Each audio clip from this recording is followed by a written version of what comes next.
Today we are speaking with Patrice O'Neill, filmmaker and CEO of the Oakland-based nonprofit strategic media company, The Working Group, and leader of Not in Our Town, a movement of people across the country working to build safe, inclusive communities for all. Her film, Not in Our Town, began as a half-hour PBS special and turned into a dynamic movement that thrives in communities across the U.S. and around the world. Her work in collaboration with hate crime victims, civic leaders, and law enforcement has made her a nationally recognized leader in the anti-hate movement who has counseled countless communities and individuals. As a filmmaker, O'Neill has focused on stories about people in local communities working together for change. Her work seeks to embolden and honor unsung heroes whose everyday actions can lead to a larger impact.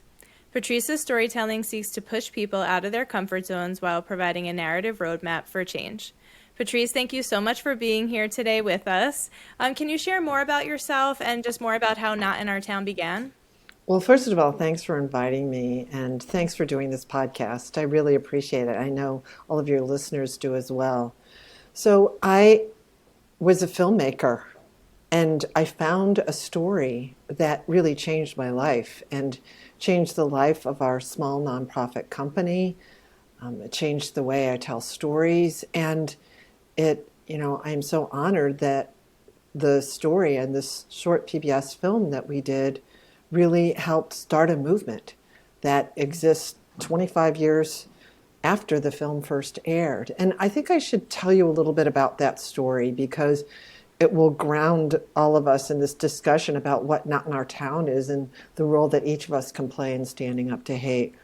So back in the 90s, there was this organizing drive, not unlike what we're seeing now, of white supremacists. And it was becoming increasingly violent. There were groups that wanted to declare the Northwest to be their homeland. And there was white supremacist organizing and activity in Billings, Montana. And it was the largest city in Montana. But the attacks became increasingly alarming. That started out with graves being overturned in the Jewish cemetery. Latinos were attacked. Gay people were attacked on the street. There were KKK flyers at the Martin Luther King celebration. And there happened to be a very active human rights committee at the time and a police chief who had witnessed the murder of an African student in Portland where he was working as a lieutenant. And he said, I'm not going to let this happen in my town. He was an early adherent to community policing. So he went to the community and said, we have to work on this together. This isn't just a law enforcement problem. This is a community problem. Mm-hmm. So when there was a very small African-American church, skinheads started showing up, standing in the back of the church, intimidating the congregation. Members of other denominations showed up, and to support them, the skinheads went away. When a Native American woman's house was plastered with racist graffiti, including the terms Indian go home, which is kind of unclear on the concept, right?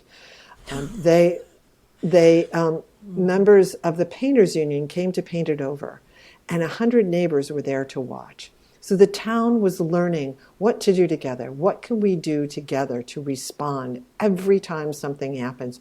We have to be there for each other. So when a 6-year-old Jewish boy placed a menorah in his window for Hanukkah, he felt safe, right? But then a brick was thrown through the window and it landed on his bed.